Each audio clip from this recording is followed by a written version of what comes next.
Hai, Assalamualaikum. Saya Nisa. Saya 95% buta. Saya dilahirkan dengan sejenis penyakit mata dan disebabkan itu, penglihatan saya semakin berkurangan dari masa ke semasa. Dan ketika video ini difilmkan, saya cuma mempunyai 5% penglihatan yang tinggal. Jadi sepanjang saya hidup sebagai seorang yang visually impaired, legally blind, perjalanan itu bukanlah sesuatu yang mudah. Ya, kita melalui macam-macam, apa orang kata, criticism daripada people, komen daripada people, dan kadang-kadang kita juga meragui kita punya kebolehan dan keupayaan sendiri disebabkan ujian fizikal, ujian ketidakmampuan saya untuk melihat. Contohnya, sejak daripada tadika ataupun daripada sekolah dan universiti, saya tidak pernah mampu melihat apa-apa pun yang ditulis oleh cikgu ataupun pensyarah saya di hadapan. Dan setiap kali saya pergi ke kelas, when people were answering questions, saya tidak mampu untuk tangkap, untuk faham apa-apa. Tapi itu tidak menjadikan a full stop for me not to do anything about life. Jadi daripada saya jadikan itu sebagai satu alasan untuk saya tidak berjaya, saya akan balik ke rumah dan ulang kaji. Saya akan bekerja keras walaupun 2 ataupun 3 kali ganda daripada kawan saya kerana saya yakin dengan usaha dan kegigihan tiada apa yang mustahil. Dan Alhamdulillah, apabila saya semakin dewasa, saya memperolehi banyak peluang ya dari segi peperiksaan. Keputusan saya boleh dikategorikan sebagai keputusan yang cemerlang. Saya mendapat beasiswa untuk keluar negara dan saya completed a fast track accounting degree di Queensland, Australia. Kemudian saya balik dan Alhamdulillah kini saya bekerja di syarikat impian saya dalam industri oil and gas, iaitu industri yang memang saya ingin bekerja daripada dulu lagi. Jadi pada hari ini, in conjunction with International Women's Day, saya ingin mengajak diri saya sendiri, mengingatkan diri saya sendiri dan juga anda semua para peminat dan klien karya kosmetik dan juga sesiapa saja yang menonton video ini supaya kita mula melihat cabaran dalam hidup kita sebagai sesuatu peluang. Most of the times, bila kita ada problem, bila kita ada masalah dalam hidup, kita akan nampak itu sebagai penghalang. Tapi bagi saya, every time kita ada problem, itu adalah satu peluang untuk kita menjadi insan yang lebih kuat. Jadi, mulai pada hari ini, saya berharap kita semua boleh menukar mindset kita terhadap konsep dugaan. Start looking at your problems as an opportunity. Start looking at your weaknesses as an opportunity to be transformed into strengths.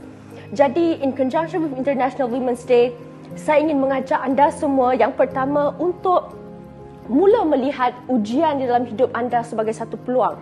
Setiap kali anda melalui sesuatu pengalaman yang teruk dalam kehidupan anda, tanya diri anda, apa yang boleh saya belajar dengan dugaan ini? Apa yang boleh saya perbaiki pada diri saya untuk melalui dugaan ini? Apa yang boleh saya buat?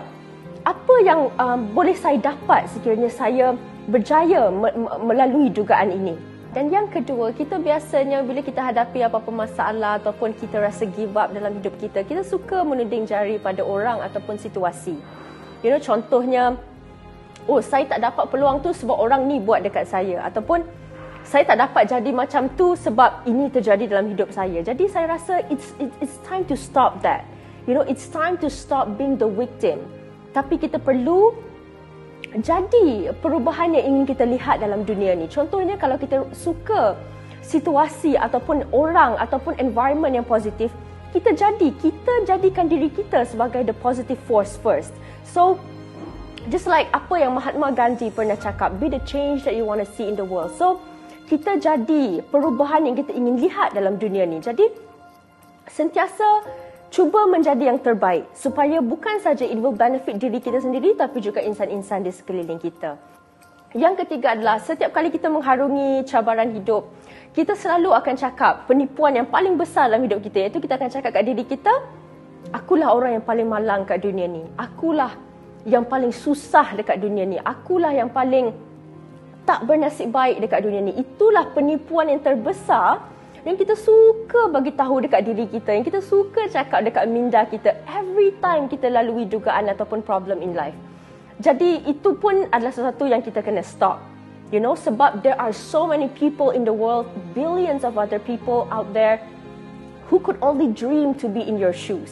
Kan? Jadi kita kena belajar untuk bersyukur. Contohnya kalau saya ingin fokuskan pada penglihatan saya yang kurang. Mungkin sampai bila-bila pun saya tidak akan keluar daripada bilik saya sebab saya akan hanya duduk dan terbaring dan fikirkan pasal apa yang saya tak ada. Tapi I chose to look at all the other blessings that I have in my life. Saya tengok, saya masih boleh bertutur, saya masih mempunyai akal fikiran untuk berfikir, saya masih boleh berjalan, saya masih boleh bergantung pada family dan kawan-kawan saya yang baik. Jadi itulah yang saya harap. Kita perlu sentiasa melihat apa yang kita ada dan bukan fokus pada apa yang kita tak ada. Kita kena fokus pada apa yang kita boleh lakukan dan bukan sekadar fokus pada apa yang kita tidak mampu lakukan. Sebab apa yang kita choose untuk fokus, benda tu yang akan grow and grow and grow. Jadi kalau you choose to look at your strength, kalau anda semua pilih untuk lihat pada kekuatan anda, maka kekuatan anda itu akan grow, akan membesar, membesar dan membesar. Dan itu akan totally benefit your life. Jadi, saya ingin mengucapkan Happy International Women's Day kepada semua anda yang melihat dan saya benar-benar berharap agar mulai daripada hari ini dan hari-hari yang akan datang, kita semua akan merubah mindset kita sebagai wanita dan menjadi yang lebih positif, yang lebih kuat dan melihat dugaan kita sebagai sesuatu peluang untuk kita menjadi insan yang lebih hebat. Terima kasih.